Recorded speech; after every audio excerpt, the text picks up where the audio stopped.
The GeoMod system of the original Red Faction was really pushing the hardware of the time. We wanted to go further. We wanted to do a game where you could bring down buildings piece by piece, but the hardware just wasn't there.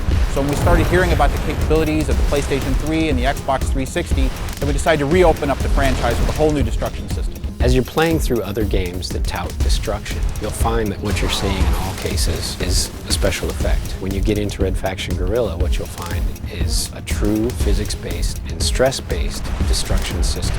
In RFG, you physically destroy things the way you'd expect it to work in real life. Buildings have materials and weight.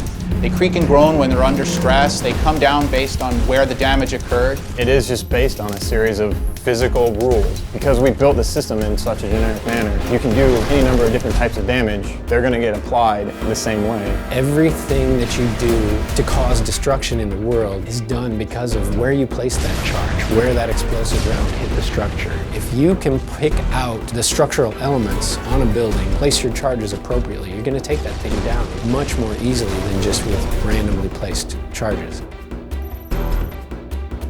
We've found that it's almost been necessary to teach our environment artists and our structure artists to be structural engineers. The programmers got so good at simulating stress on the buildings, it turned into less, how are we going to make this thing fall apart, into more, how are we going to make this thing stay together.